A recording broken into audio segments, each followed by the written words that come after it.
여호와로 말미암아 기뻐하며 그의 거룩한 이름에 영광을 돌릴지어다. 아멘.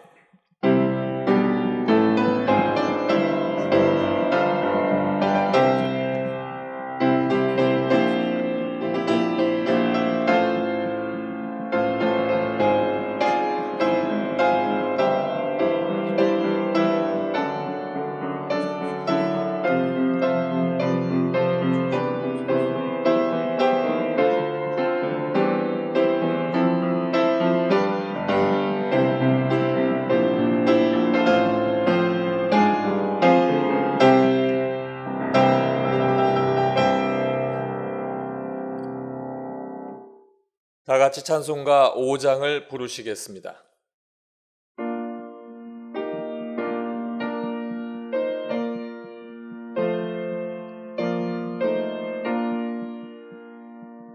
이 천지간 만물들아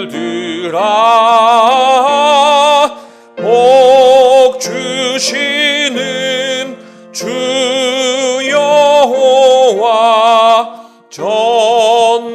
전능성부 성자 성령 찬송하고 찬송하세.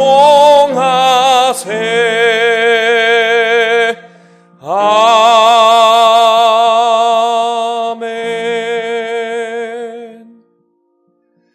지난 한 주간을 돌이켜보며 간절한 마음으로 다 같이 참회의 기도를 드리겠습니다.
너희 민족들아 주께서 자기 땅과 자기 백성을 위하여 속죄하시리로다.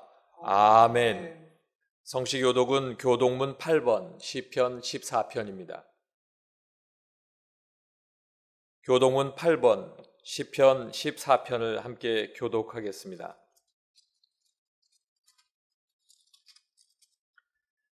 어리석은 자는 그의 마음에 이르기를 하나님이 없다 하는도다.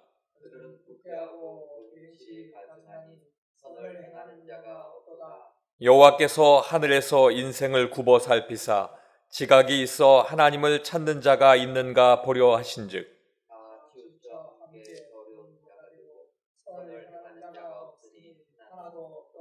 죄악을 행하는 자는 다 무지하냐. 그들이 떡 먹듯이 내 백성을 먹으면서 여호와를 부르지 아니하는도다. 그러나 거기서 그들은 두려워하고 두려워하였으니 하나님의 의인의 세대에 믿으시니라.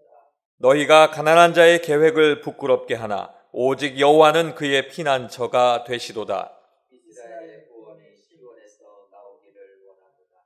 여호와께서 그의 백성을 포로된 곳에서 돌이키실 때에 야곱이 즐거워하고 이스라엘이 기뻐하리로다. 아멘. 다 같이 찬송가 273장을 부르시겠습니다.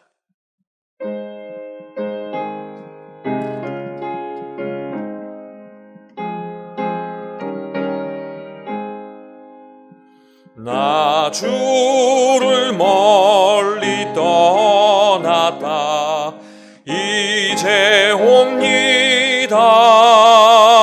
나 죄의 길에 시달려 주여 옵니다.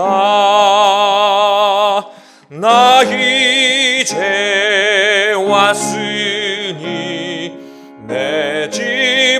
집을 찾아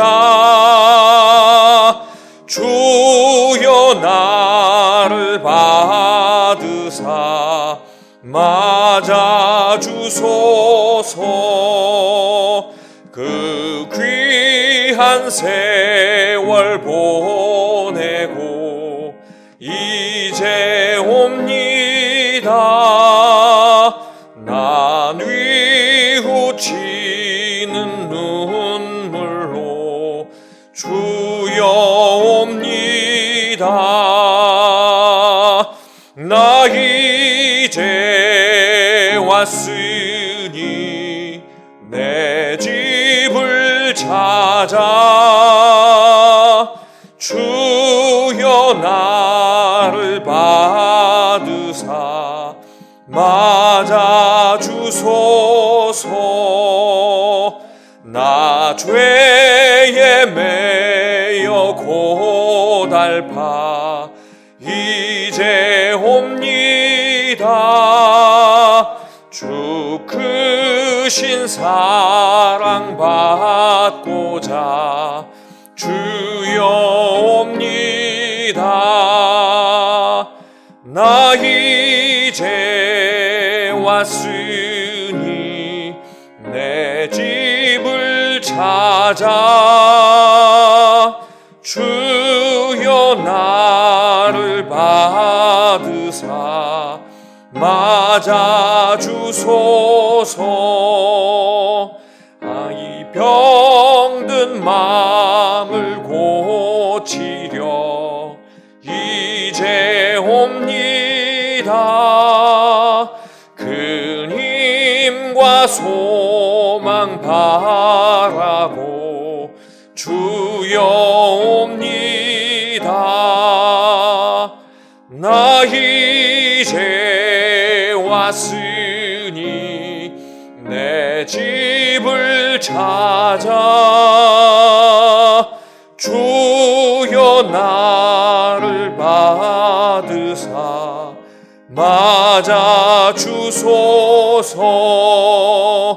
나 바랄 것이 무언가 우리 주 예수 날 위해 죽임 당하심 믿고 옵니다. 나 이제 왔으니 내 집을 찾아 주여 나를 받으사 맞아 주소서. 고광명 장로님께서 기도하십니다.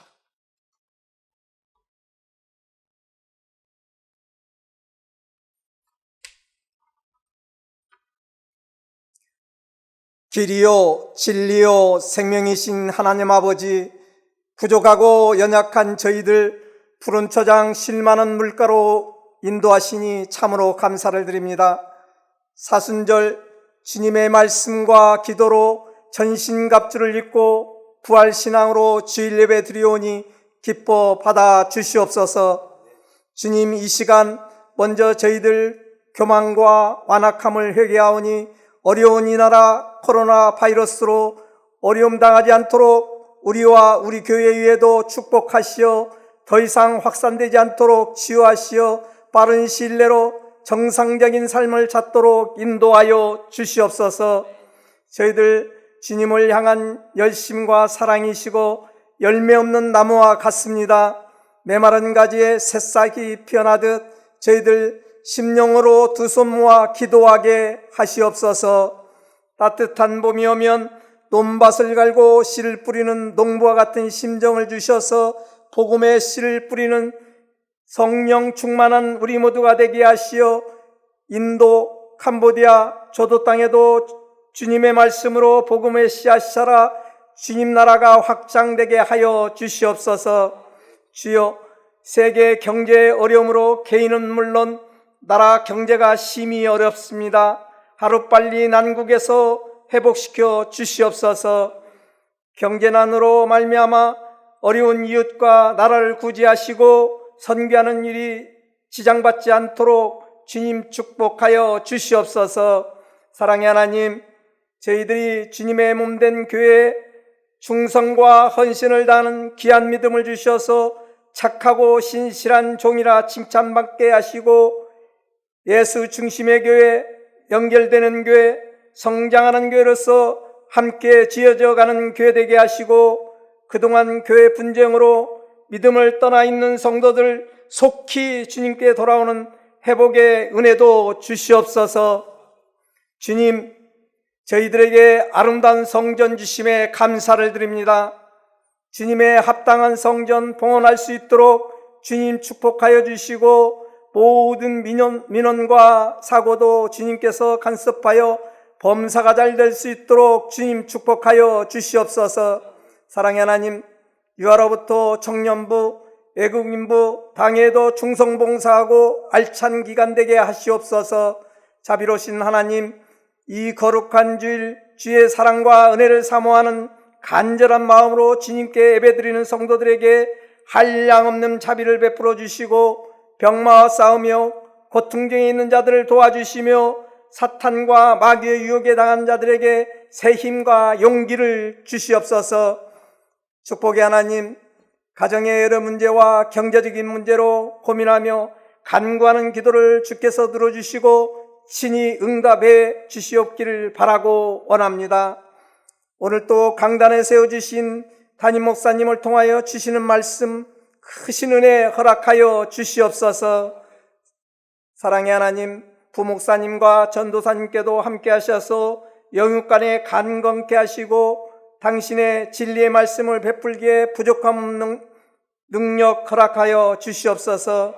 이 시간 인터넷 예배로 하나님께 영광을 돌리는 은혜광성께 모든 성도님과 묵묵히 봉사하는 손길마다 주님 축복하여 주실 줄 믿사오며 이 모든 말씀 우리를 사랑하셔서 십자가에 죽으신 예수님의 이름으로 기도드렸습니다. 아멘.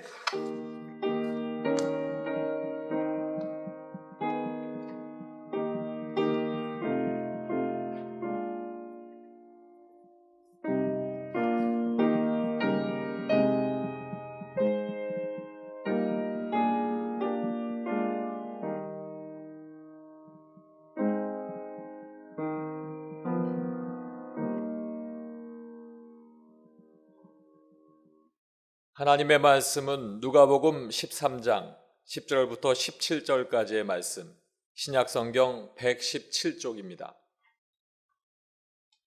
누가복음 13장 10절부터 17절까지의 말씀, 신약성경 117쪽입니다. 예수께서 안식일에 한 회당에서 가르치실 때에 18회 동안이나 귀신 들려 앓으며 꼬부라져 조금도 펴지 못하는 한 여자가 있더라. 예수께서 보시고 불러 이르시되 여자여 내가 내 병에서 놓였다 하시고 안수하시니 여자가 곧 펴고 하나님께 영광을 돌리는지라. 회당장이 예수께서 안식일에 병 고치시는 것을 분내어 무리에게 이르되 일할 날이 엿새가 있으니 그동안에 와서 고침을 받을 것이요 안식일에는 하지 말 것이니라 하거늘 주께서 대답하여 이르시되 외식하는 자들아 너희가 각각 안식일에 자기의 소나 나귀를 외양간에서 풀어내어 이끌고 가서 물을 먹이지 아니하느냐. 그러면 18회 동안 사탄에게 매임받은 이 아브라함의 딸을 안식일에 이 매임에서 푸는 것이 합당하지 아니하냐. 예수께서 이 말씀을 하시매 모든 반대하는 자들은 부끄러워하고 온 무리는 그가 하시는 모든 영광스러운 일을 기뻐하니라. 아멘.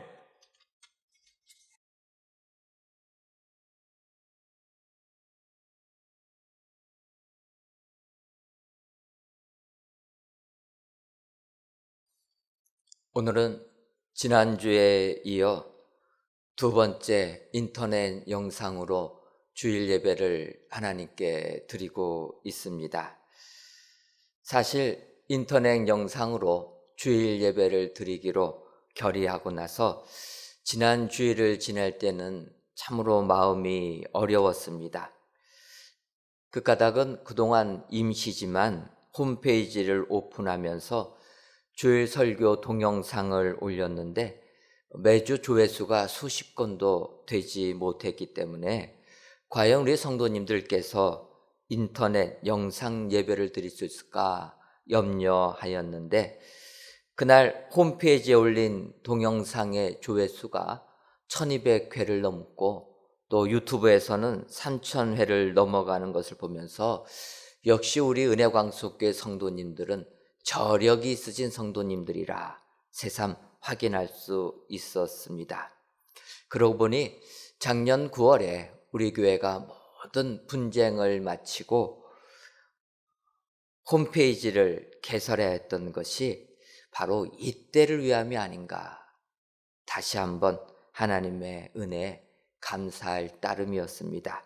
이제 2주째 비록 각 가정, 각 처소에서 인터넷 예배를 드리지만 진정 오늘 이 예배를 하나님께서 기뻐 받아주시고 또 오늘 이 예배를 드리시는 모든 성도님들에게는 하나님이 주시는 축복이 충만하시기를 주님의 이름으로 축원합니다. 코로나 바이러스 19가 기승을 부리는 이때 천국이 공포 속에 떨고 있다 보니 고등학교 때 읽었던 까뮤의 소설 페스트가 다시 한번 생각이 나게 되었습니다. 고등학교 때는 세계 명작이니까 읽으라 해서 읽었는데 그때는 그렇게 감동이 되지는 않았습니다. 그런데 최근에 중국 우한 지역이 봉쇄가 되고 또 우리나라 대구치도 봉쇄하자라는 이러한 이야기들이 나오는 상황이 되다 보니까 이 소설을 다시 볼 때 참으로 마음에 와닿게 되었습니다. 이 페스트라라는 작품은 까미가 1947년에 그 알제리 해변 도시 오랑에서 페스트가 발생했을 때 거기에서 대응하는 그 주민들에 대한 여러 가지 심리 모사들, 또 그래하면서 이 페스트를 극복하는 모습들을 일지식으로 소설로 만든 내용이었습니다. 어찌 보면은 그 소설에서 그 주민들이 대응하는 그 모습이 흡사 지금 우리가 이 땅에서 당하고 있는 모습은 아닐까, 이러한 생각이 되게 되니까 더욱더 마음에 와닿는 소설이었습니다. 정말 그 오랑해라는 도시가 폐쇄가 됐을 때 그 안에 있던 모든 사람들이 모든 일상이 한순간에 중지가 되고 모든 교류가 끝나면서 어려워하는 그들의 모습이 지금 우리나라 온 국민들이 두려움에 빠져 있는 모습과 너무나 흡사했습니다. 아시는 것처럼 지금 우리나라 국민들은 두려움 속에서 패닉 상태에 빠져 있습니다. 이 두려움이 우리 국민들을 휩쓸어 보니까 이제는 어떠한 과학적인 사실을 가지고 말을 해줘도 그것을 받아들이지 않습니다. 예를 들어 지난 주 중에 우리 교회가 건축하고 있는 성전 건축 어떻게 진행되나 확인하러 그곳을 가다가 천호동 구사거리에 하나로마트에 많은 시민들이 마스크를 사기 위하여서 줄 서 있는 모습을 보았습니다. 그들은 그 마스크를 사기 위하여 몇 시간의 고통도 두려워하지 아니하고 줄을 서고 마스크를 사려고 있다라는 것입니다. 이 모습을 보면서 이것은 정부가 코로나19 전염을 막기 위하여서 의학적인 방역은 성공했을지 몰라도 심리적인 방역은 실패했다라는 것을 여실히 보여주는 모습이었습니다. 아시는 것처럼 우리나라에서 마스크를 하루 생산할 수 있는 분량은 약 1천만 개 정도밖에 되지 않습니다. 그렇다면 우리나라 전 국민이 약 5천만이라고 하게 돼도 우리나라 국민들이 하루에 마스크를 쓸 수 있는 사람은 5분의 1밖에 되지 않는다라는 것이 산술적인 계산이 나오는 것입니다. 이런 상황에도 불구하고 나라에서 전 국민에게 마스크를 쓰라, 이러한 의학적인 방역을 외쳤기 때문에 온 국민들은 한순간에 패닉 상태로 빠질 수밖에 없었다라는 것입니다.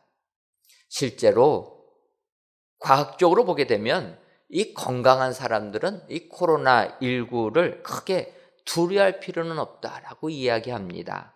코로나19의 치사율은 이전에 여느 독감과 별 차이가 나지 않기 때문입니다. 단지 이 코로나 바이러스 19를 조심해야 될 것은 전염률이 높기 때문에 우리가 조심해야 된다라는 것이 과학적으로 밝혀졌습니다.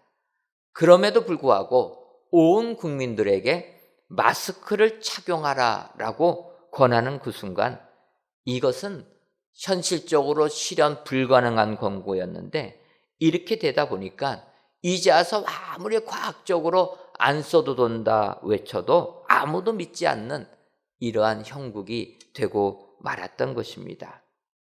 여러분, 우리의 현실은 일회용 마스크 하나를 가지고 5일을 쓰면서 버텨야 되는 것이 우리의 현실입니다. 이럴 때 우리 그리스도인들은 이 현실을 바라보고 또 과학적인 사실에 입각해서 하나님을 사랑하고 이웃을 사랑하는 참다운 그리스도인의 모습을 보여줘야 될 줄 믿습니다. 그것은 세상 사람들의 마스크 사재기에 부안뇌동하지 말고 진정 위급한 환자들을 위하여서 양보하고 그 환자들을 돌보는 의료진들을 위하여서 양보하고 또 그 모든 방역을 애쓰는 공무원들을 위하여서 우리가 양보할 때 이 모든 문제들이 해결될 줄 믿습니다. 실제 우리들이 몇 시간 줄 서서 힘들게 구하는 KF94 또는 KF80 마스크들은 원래 코로나 바이러스를 막기 위해서 제작된 마스크는 아니다라는 것입니다. 이 마스크는 미세먼지를 보호하기 위해서 만든 마스크지 이 코로나 바이러스를 막는 마스크는 아닌 것입니다. 이 코로나 바이러스는 워낙 작은 거기 때문에 미세먼지 필터도 다 통과하는 것입니다. 그렇다면은 우리가 이 코로나 바이러스는 비말을 통해서 전염이 된다라는 것을 기억해서 비말을 막는 것이 더 중요한 것입니다. 이 비말을 막는 것이 무엇입니까? 그것은 굳이 KF94나 KF80 마스크가 아니라 1000 마스크만 사용해도 비말은 충분히 막을 수 있다라는 것입니다. 요즘에도 일회용 마스크는 구입하기 어려워도 1000 마스크는 어디를 가든지 구입하기 쉽습니다. 그렇다면 불편하더라도 옛날 우리 어머니들이 매일매일 소독할 것은 삶아가지고 사용한 것처럼 우리가 1000 마스크 여러 개 구입해서 귀찮더라도 매일매일 밤마다 삶아가지고 사용하고 자주 이 1000 마스크를 쓰게 되면 이 모든 문제들은 벗어나게 될 줄 믿습니다. 우리 그리스도인들조차도 이런 세상에서 두려워 떨지 말고 오히려 그리스도의 사랑을 세상에 보여줘야 된다라고 생각이 들었습니다. 이런 한 주간 우리 사회가 겪는 공포를 느끼면서 저는 신앙인으로서 이 상황에 하나님께서 우리들에게 해주시는 말씀이 무엇인가라는 것을 다시 한번 생각해 보았습니다. 어쩌다 우리 한국 교회들의 성전들이 다 폐쇄가 되고 영상으로 대신 예배를 드리는 이 상황까지 오게 되었을까? 좀 심하게 표현하면 왜 하나님께서 지금까지 한국 교회가 성전에서 드린 예배를 거절하시고 이렇게 각 가정에서 예배를 드리게 하시는가 하는 이러한 부분입니다. 어떤 목사님께서 예배를 멈추니 예배가 보이네 라고 표현한 그 표현이 마음에 와닿았습니다. 우리들 어느샌가 우리들이 느끼지 못하는 사이에 우리나라 교회들은 물질 만능주의에 빠져버리고 말았다라는 것입니다. 거대한 성전에서, 그래서 세계에서 가장 큰 예배당 건축하는 것에만 초점을 맞추고 믿음 생활하는 것, 이것이 우리나라 교회의 현실이 되고 말았다라는 것입니다. 사실 외국에서 메가처치라고 이야기하게 되면은 그런 큰 교회는 출석 성도 5,000명 이상이 되는 교회들을 메가처치라고 정의를 내리게 됩니다. 그런 의미에서 우리나라 교회의 메가처치는 우리 교회를 포함해서 약 1,000개 정도의 교회가 있다라는 것입니다. 그런 우리나라의 기독교의 상황에서 하나님께서 이 대형교회 성전 예배를 금지하시고 여기에서 우리들 각 가정에서 예배를 드려라. 여기에는 한국교회를 책망하는 하나님의 말씀이 계시는 줄 믿습니다. 그래서 우리들 이 기간에 비록 성전에 모이지 못하지만 각 가정에서 예배 드릴 때 우리들의 모습을 돌이켜 봐야 될 줄 믿습니다. 그리고 하나님 앞에서 회개할 것은 회개하는 신앙인이 되어야 될 줄 믿습니다. 이러한 신앙인이 될 때 하나님께서 우리들의 예배를 기뻐 받아주시고 우리의 삶 속에 하나님의 은총을 내려주실 줄 믿습니다. 그런 의미에서 오늘 본문 누가복음 13장 10절에서부터 17절까지 있는 말씀을 가지고 은혜를 받으려고 합니다. 이 본문은 작년에 영광스러운 일을 기뻐하는 사람이라고 말씀을 선포했던 제목이기도 합니다. 하지만 오늘은 예수님께서 18년 동안 귀신 들려서 몸을 펴지 못하는 그 여인을 고쳐주시는 모습을 살펴보면서 하나님께 영광을 돌리지 못하는 그 회당장, 오히려 그 주님을 비난하는 사람들의 그 모습이 흡사 우리의 모습은 아닐까? 우리의 잘못된 믿음, 우리의 외식적인 믿음, 우리의 화석화된 믿음을 살펴보면서 그 믿음을 점검해보는 귀한 시간이 되기를 바랍니다. 특히 누가복음 13장 16절을 보면 그러면 18회 동안 사탄에게 매임받은 이 아브라함의 딸을 안식일에 이 매임에서 푸는 것이 합당하지 아니하냐라고 외식하는 그들을 책망하시는 그 예수님의 말씀을 가지고 합당하지 아니하냐라는 제목으로 이 시간 말씀의 은혜를 나눠보려고 합니다. 그렇다면 외식하지 않는 합당한 믿음의 소유자가 되려면 어떠한 신앙인이 되어야 하겠습니까? 첫째로 합당한 믿음의 소유자가 되려면 사람의 계명을 버려야 합니다. 오늘 보면 누가복음 13장 14절을 보면 회당장이 예수께서 안식일에 병 고치시는 것을 빛내어 무리에게 이르되 일할 날이 엿새가 있으니 그 동안에 와서 고침을 받을 것이요 안식일에는 하지 말 것이니라 하거늘이라고 말씀하고 있습니다. 일할 날이 엿새가 있으니 그 동안에 병을 고치면 되고 안식일이면 쉬면 된다라는 이 회당장의 말이 일견 일리가 있어 보입니다. 그런데 이것은 하나님께서 하시는 말씀은 아니고 사람의 말이라는 것입니다. 하나님의 계명이 아니고 사람의 계명이라는 것입니다. 사람들은 하나님의 말씀에 그 근본 정신으로 돌아가려고 하지 아니하고 겉으로 쓰여지는 말씀에만 집중하기 쉽다라는 것입니다. 그렇게 되게 되면 어느 순간 그 말씀은 하나님의 말씀이 아니라 사람의 말이 되고 만다라는 것입니다. 하나님께서는 세상에 함몰되어서 살아가는 그 인생을 위하여서 일주일에 하루만큼이라도 나를 생각하고 나에게 예배를 드려라. 그런 의미로 안식일법을 만드셨는데 안식일이 하나님이 주인 되는 안식일이 아니라 오히려 인간 중심의 안식일로 전락되고 말았다라는 것입니다. 그래서 예수님께서는 이 땅에 오셔서 가장 많이 책망하신 그 부분이 바로 이 부분이라는 것입니다. 믿음 생활하면서 굳은 마음으로 믿음 생활하는 사람, 내 생각대로 믿음 생활하는 사람, 화석화된 신앙을 우리 주님은 책망하셨다라는 것입니다. 여러분, 예를 들어서 인도 땅을 가게 되면 인도라는 나라는 소를 우상으로 섬기는 힌두교 나라입니다. 그러다 보니까 그들은 소를 신으로 섬기다 보니까 동물들을 죽이지 않습니다. 그래서 쉽게 말해서 채식주의자, 베저터리안들이 많이 있게 됩니다.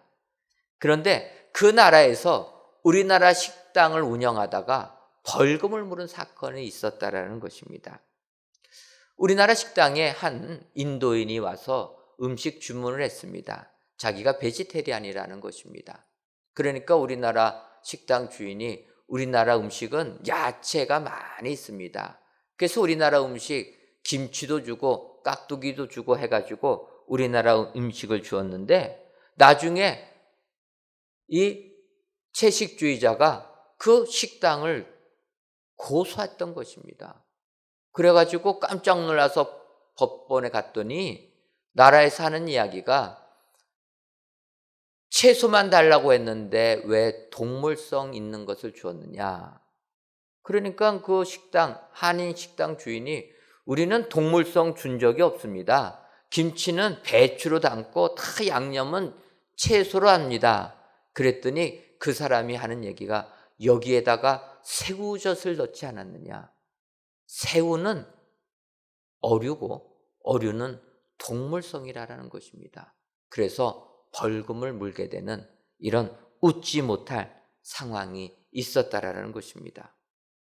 더 웃지 못할 것은 그들은 또 우유는 식물성이라고 해서 먹는다라는 것입니다. 여러분, 소에서 나오는 그 우유가 어떻게 식물성입니까? 동물성인데 그들 단백질을 먹지 못하니까 또 우유는 소에서 나왔지만 식물성이라 해가지고 우유는 먹게 만들었다라는 것입니다. 여기서 보면 우리가 알 수 있듯이 사람의 법이라는 것은 귀에 걸면 귀걸이, 코에 걸면 코걸이라는 것입니다. 오늘 본문의 회당장도 마찬가지였다라는 것입니다. 회당장이 누구입니까? 회당의 대표입니다. 회당에 모이는 모든 유대인들을 신앙으로 이끄는 리더였습니다. 그런데 그는 하나님의 말씀, 계명의 근본 정신을 그들에게 가르치기라기보다는 자기의 생각, 자기의 뜻을 그들에게 가르쳤다라는 것입니다. 그래서 눈에 보이는 안식일을 쉬는 것에만 모든 초점을 맞춰버렸고 그 안식일에 귀신을 내쫓아서 진정 그 여인의 삶에 안식을 주는 그 안식은 생각하지도 못했다라는 것입니다. 이것은 오늘 우리들의 모습과도 마찬가지라고 생각됩니다. 어느덧 한국 교회들은 메가처치들이 다 되었고 다 메가처치를 향하여서 나아가는 이런 교회가 되고 말았다라는 것입니다. 그러다 보니 예수님의 근본 정신은 다 잊어버리고 사람의 생각을 가르치는 교회로 전락하고 말았다라는 것입니다. 여기서 우리들은 회개해야 될 줄 믿습니다. 뒤돌아서야 될 줄 믿습니다. 의리의리한 성전 예배를 멈추고 진정한 예배를 생각하는 저희들이 되어야 될 줄 믿습니다. 그래서 진정 가정에서부터 하나님을 섬기는 축복의 가정들이 될 때 그 가정들이 모인 교회 공동체가 진정한 축복의 공동체가 될 줄 믿습니다. 바라기는 오늘 귀한 예배를 드리시는 사랑하는 성도 여러분, 우리 예수님의 이 경고의 말씀을 가슴에 새기셔서 내가 생각하고 내가 판단하는 이 사람의 계명을 벗어버리시고 오직 말씀으로 돌아가셔서 하나님만을 경배하시는 축복의 성도님들이 되시기를 주님의 이름으로 축원합니다. 두 번째로 합당한 믿음의 소유자가 되려면 외식하는 삶도 버려야 합니다. 오늘 본문 누가복음 13장 15절을 보면 주께서 대답하여 이르시되 외식하는 자들아 너희가 각각 안식일에 자기의 소나 나귀를 외양간에서 풀어내어 이끌고 가서 물을 먹이지 아니하느냐라고 주님이 책망하시는 것입니다.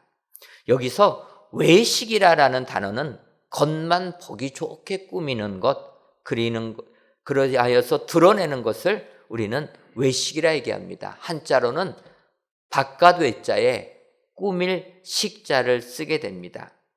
그러고 보니까 집에서 직접 해먹지 아니하고 밖에 나가서 음식을 사 먹는 것도 외식이라는 단어가 생각이 납니다.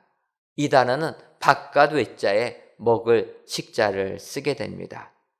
요즘 우리나라가 사회적 격리를 외쳐가지고 다들 집안에 있는 것으로 온 국민이 동참하다 보니까 한순간에 다들 삼식이가 되고 삼순이가 되었다라는 것입니다.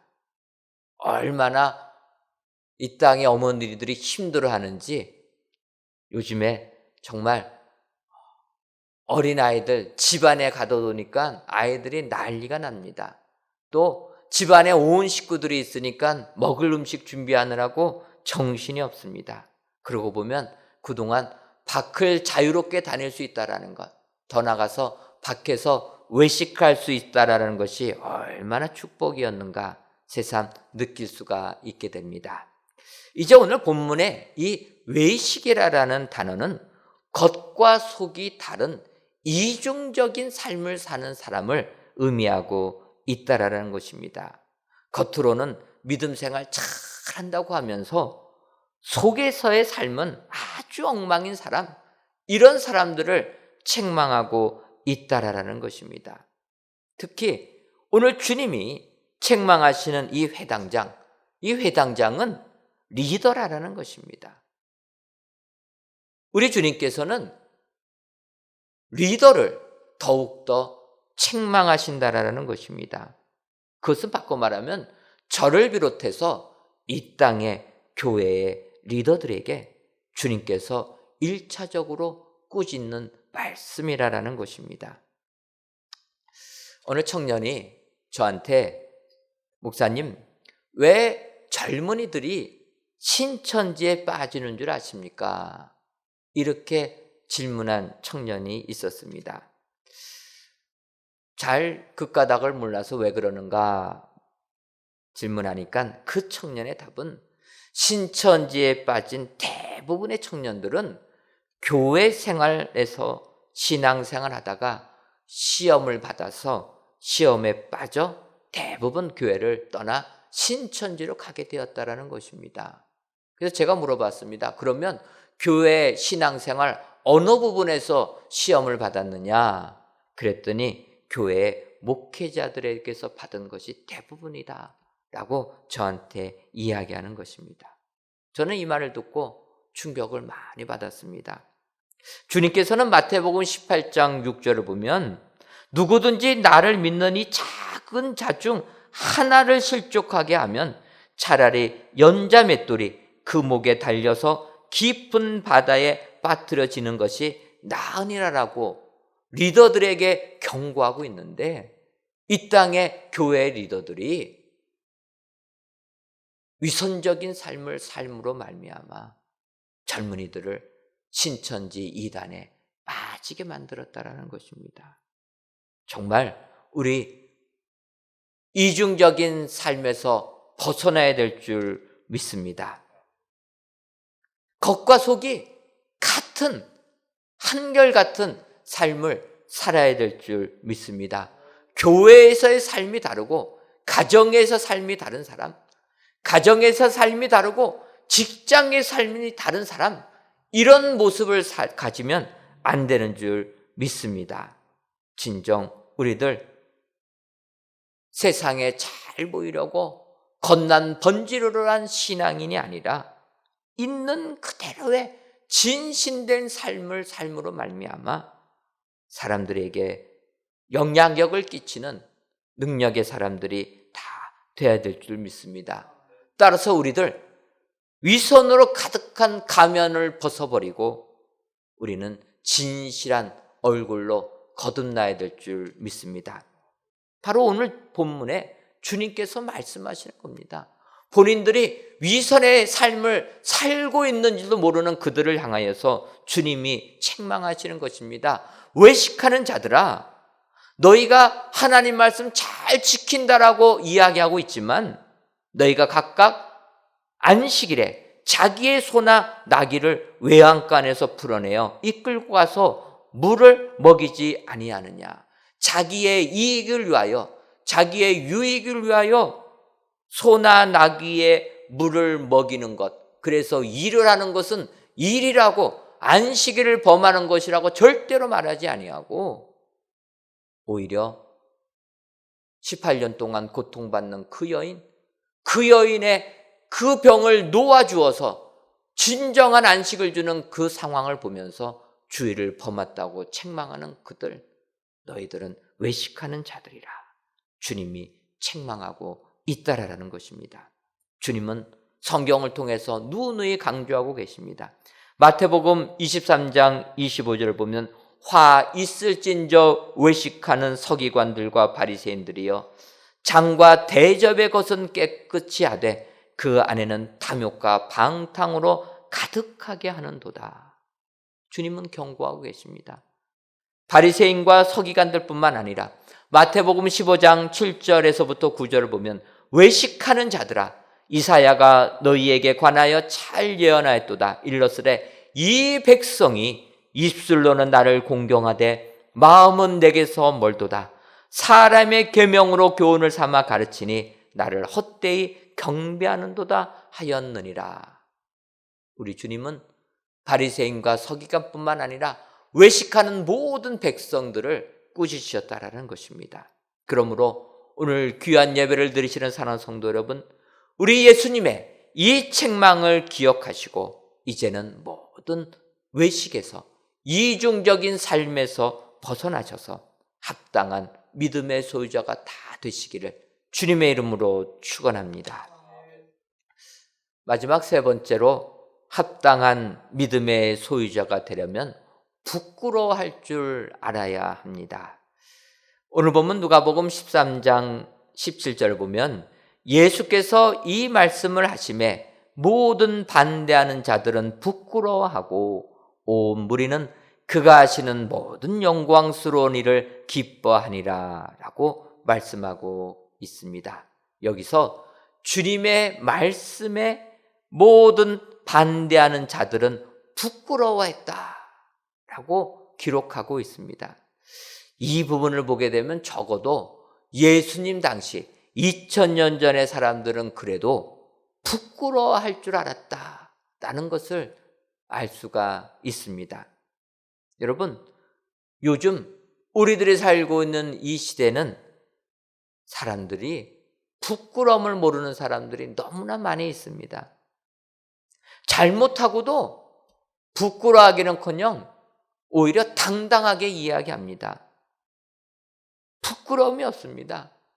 정말 지금 이 시대는 내가 하면 로맨스고 남이 하면 불륜이라는 이렇게 흔히 철면피들이 너무나 많은 이 세상을 우리가 살고 있다라는 것입니다. 여러분, 이 철면피란 단어가 어떠한 단어입니까? 옛날 중국에 왕광원이라는 사람이 있었는데 그 사람은 출세욕이 너무나 많았습니다. 그래서 자기보다 권세가 많은 사람들 앞에서 아부하기를 대단하게 하는 사람인데 권력자가 하나의 시를 쓰면 그 사람은 이렇게 얘기합니다. 이태백이가 쓴 시보다 더 훌륭한 시입니다. 또 권력자가 술 취해서 농담으로 내가 자네를 때려도 되겠는가 이야기했더니 당연히 때려도 된다 이야기해서 그 권력자가 때리는 매를 채찍질을 기쁨으로 맞은 사람이 이 왕광원이라는 사람입니다. 출세하기 위하여서 어떠한 창피, 어려움 전혀 개의치 아니하고 아부하는 글을 두고 사람들이 이렇게 표현했다라는 것입니다. 광원의 낚아죽은 10겹의 철갑처럼 두껍다. 여기에서 나온 단어가 철면피라라는 단어라는 것입니다. 우리가 살고 있는 이 시대는 너무나 부끄러움을 모르는 사람들이 많이 있습니다. 오늘 주님은 말씀하고 있습니다. 우리가 합당한 믿음의 소유자가 되려면은 부끄러움을 알아야 된다는 것입니다. 우리의 믿음을 돌이켜보며 우리의 신앙 부족한 것이 있으면 부끄러워할 줄 알아서 내 신앙을 돌이킬 줄 알아야 된다는 것입니다. 예를 들어 에스라 선지자가 이스라엘 백성들을 이끌고 포로 귀환할 때 아하와 강가에서 금식을 선포하며 기도를 합니다. 그가 그 예루살렘으로 돌아올 때 눈앞에 보이는 많은 위험한 일들, 또 그들을 도전하는 여러 적군들을 눈앞에 두고 금식을 선포하며 기도를 합니다.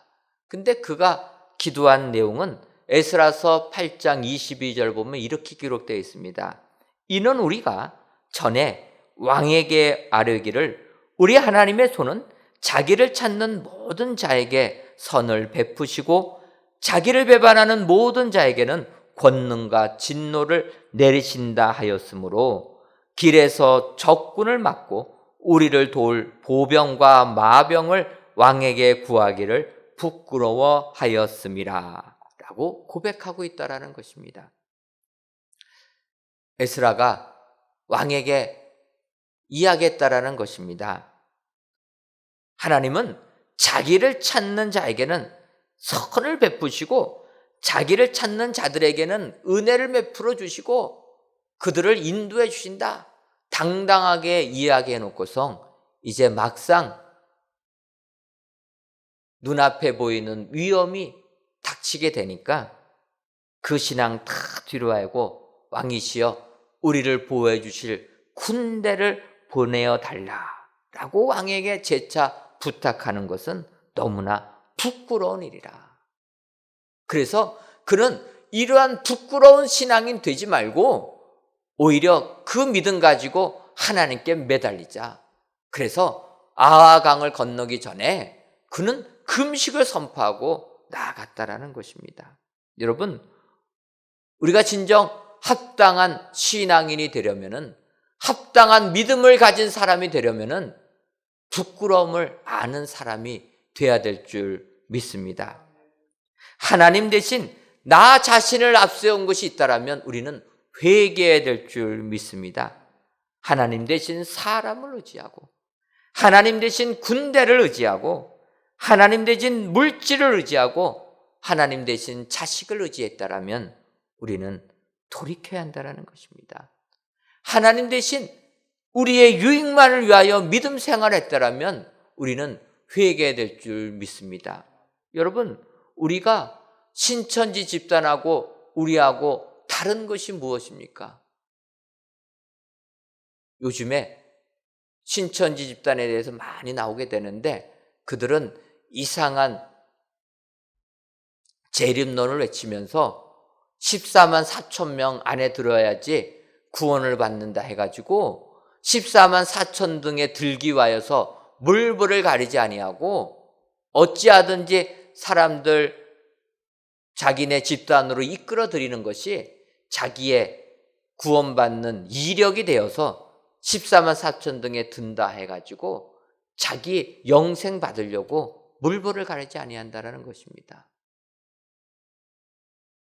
신천지 집단은 자기만 구원받으면 된다라는 것입니다. 그래서 집안에서 그 집단에 속해 있는 것도 다 비밀로 하고 드러내지 못하고 오히려 교회에 침투해서 예수 믿는 사람들 그곳으로 끌고 간다는 것입니다. 요즘에 그런 동영상들 보게 되니까 대단합니다. 예수 믿는 사람 현혹시키기 위하여서 만나는 사람들 자연스럽게 만나는 것이 다 계획적으로 만난다는 것입니다. 그들은 그것을 모략 전도라고 하는데 모략이라는 것은 좋은 의미가 아닙니다. 그런데 거기 빠진 사람들은 내가 14만 4천 등에 들기 위하여서 그런 것을 전혀 개의치 아니한다. 여러분, 우리 그리스도인들은 이런 집단과는 달라야 될 줄 믿습니다. 하나님을 사랑하고 이웃을 사랑하는, 그래서 우리의 부족한 부분은 부끄러워할 줄 아는 이러한 신앙인이 되어야 될 줄 믿습니다. 나의 신앙을 돌이켜보고 나만 구원받는 것이 아니라 모두에게 복음을 전하는 당당한 신앙인이 될 때, 내 신앙을 돌이켜보고 부끄러워할 게 있으면 부끄러워할 줄 아는 신앙인이 될 때 하나님께서 주시는 은혜가 우리에게 넘치게 될 줄 믿습니다. 오늘 귀한 예배를 드리시는 사랑하는 성도 여러분, 우리들의 신앙을 다시 한번 뒤돌아보시고 부끄러운 부분이 있으면 부끄러워할 줄을 아셔서 합당한 신앙인의 삶을 사시는 축복의 성도님들이 되시기를 주님의 이름으로 축원합니다. 오늘은 누가복음 13장 10절에서부터 17절까지 있는 말씀을 가지고 합당하지 아니하냐라는 제목으로 말씀의 은혜를 나누었습니다. 예수님께서는 겉모습만 거룩하게 사는 형식적 믿음의 소유자 회당장을 향하여서 고통받는 여인에게 진정한 안식을 주는 것이 합당하지 아니하냐 질문하셨다라는 것입니다. 오늘 우리들 예수님의 이 질문 다시 한번 묵상하셔서 우리 모두는 합당한 신앙인이 되어야 될 줄 믿습니다. 합당한 믿음의 소유자가 되려면 먼저 사람의 계명을 버리는 사람, 외식하지 아니하는 사람, 부끄러워할 줄 아는 사람이 되어야 된다. 주께서 말씀하시기에 오늘 귀한 예배를 드리신 저와 여러분들이 이러한 성도님들이 다 되셔서 합당한 믿음의 소유자가 되시기를 주님의 이름으로 축원합니다. 기도하겠습니다. 하나님, 코로나 바이러스 19로 인해 온 가정에서 인터넷 영상을 통해 주일 예배를 드리는 오늘 이 시간, 주께서 이 자리에 임재하셔서 우리들의 예배를 기뻐 받아 주옵시고 이 예배를 드리시는 모든 성도님들 가정 위에 하나님께서 내려주시는 평안함과 위로함이 넘쳐나게 하여 주옵소서.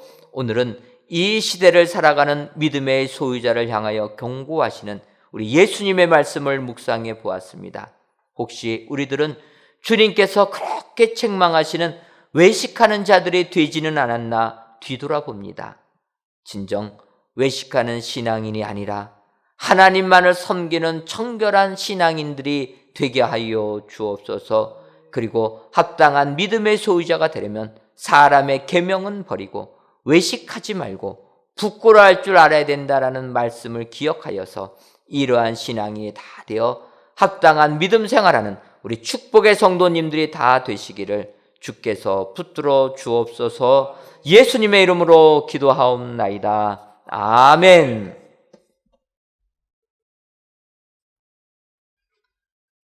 다 같이 찬송가 263장을 부르시면서 주일 예물을 준비하여 드리겠습니다.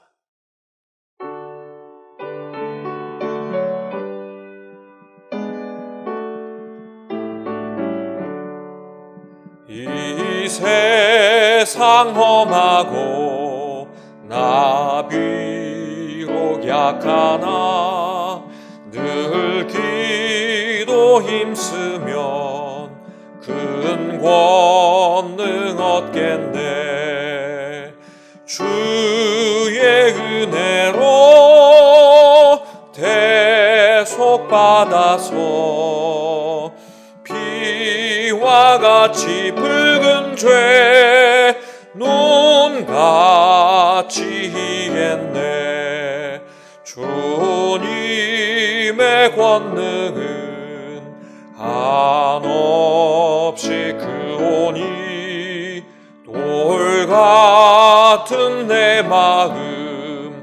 곧 녹여주소서. 주의 은혜로 대속받아서 비와 같이 붉은 죄 눈같이 희겠네. 내 맘이 약하여 늘 넘어지오니 주 예수 힘주사 굳세게 하소서. 주의 은혜로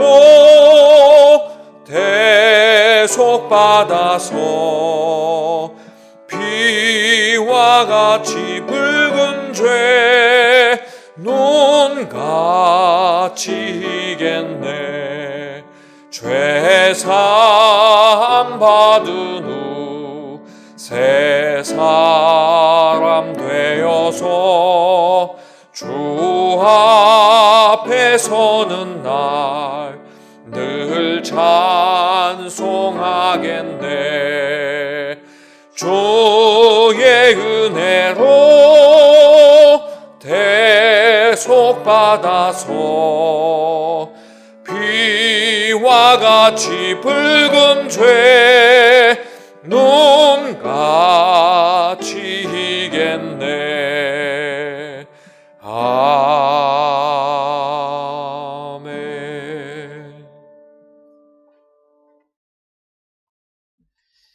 하나님, 지난 주일 주신 거듭나야 하겠다라는 말씀에 따라 한 주간의 삶을 살게 하시니 감사합니다. 이외에도 니고데모처럼 물과 성령으로 거듭나서 하나님의 나라를 보고 들어가며 체험하여 하나님의 백성으로 험악한 세상을 이기는 축복의 성도님들이 다 되게 하여 주옵소서. 또한 이 시간 화 있을진저 외식하는 서기관들과 바리새인들이여, 너희가 박하와 회양과 근체의 11조는 드리되 율법에 더 중한 바 정의와 긍휼과 믿음은 버렸도다. 그러나 이것도 행하고 저것도 버리지 말아야 할지니라는 주님의 말씀에 따라 먼저 11주 예물과 감사의 예물, 일천번제 예물과 전도의 예물, 건축 헌금과 주정 헌금, 성미를 하나님께 바칩니다.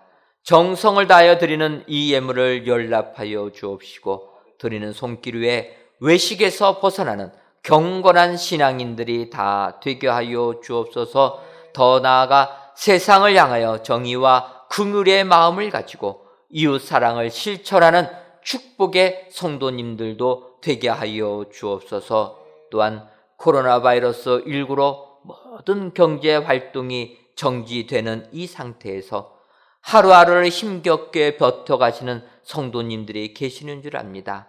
바라기는 이런 환난 속에서 속히 벗어나는 성도님들 되게 하여 주옵시고, 물질적으로도 부족함이 없도록 하나님께서 채워주시는 은총을 내리어 주옵소서. 예수님의 이름으로 기도하옵나이다. 아멘. 교회 소식 전해드리도록 하겠습니다. 아시는 것처럼 저희 교회가 교회 시설물의 모든 출입을 전면한 지가 이제 2주째가 되어갑니다. 우리가 잠정적으로는 2주 동안 영상으로 인터넷 예배를 드리고자 했지만 사태의 추이를 보면서 오는 수요일 날 다시 한번 결정을 하고 이후에 진행된 내용들을 공고해 드리도록 하겠습니다. 힘드시겠지만 인내하시면서 각 가정에서 믿음 생활, 예배 생활 잘 진행해 주시는 우리 성도님들이 되시면 감사하겠습니다. 특별히 부탁드릴 것은 각 가정에서 저희가 성전에서 모이지 못하기 때문에 사순절 가정 예배를 드리고 있습니다. 우려가 되는 것은 사순절 가정 예배 처음 시작할 때는 홈페이지에서 300분 넘는 분들이 검색하셨는데 이제 일주일 조금 넘다 보니까 100번밖에 되지 않습니다. 여러분, 다시 한번 마음을 가다듬으시고 오늘 저녁부터 다시 가정예배 잘 드려주시기를 바랍니다. 어찌 보면 저희가 성전 예배를 멈추는 그 시각이 사순절 시작하는 시간이었습니다. 우리 주님께서 나의 그 고난, 가정에서부터 묵상하며 가정에서부터 나를 좀 생각해 달라. 주님이 그런 의미에서 지금 성전 예배를 금하시고 가정 예배를 주님이 하라고 명하신 줄 믿습니다. 여러분, 이때 더욱더 각 가정에서 가정 예배를 회복하시는 여러분 되시기를 바랍니다. 우리가 가정 예배 예전에 좀 등한해하지는 않았는가? 예전에 우리가 가정 생활에 가정에서 믿음 생활하는 거 부족한 것은 있지 아니었는가? 이번 기회에 돌이켜 보시고 가정 예배부터 회복하셔서 정말 이번 이 기회가 오히려 더욱더 우리의 각 가정의 믿음을 발전시키시는 은혜의 시간이 될 수 있도록 협조해 주시면 감사하겠습니다.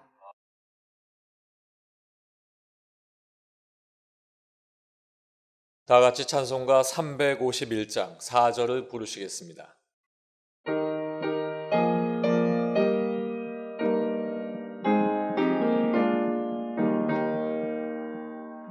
백성들아 와서 함께 모여서 우리 모두 함께 개가 부르세 영원토록 영광 권세 찬송을 우리 임금 주께 돌려보내세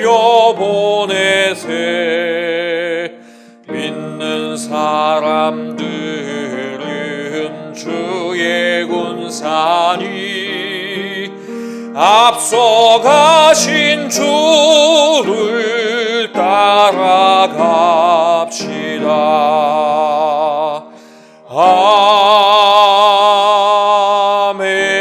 아멘.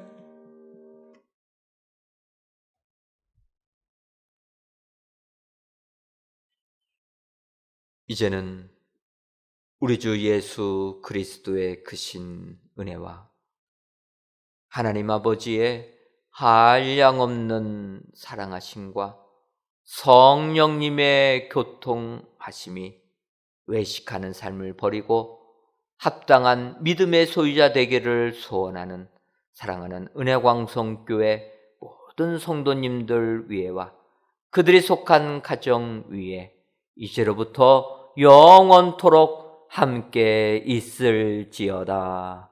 아멘.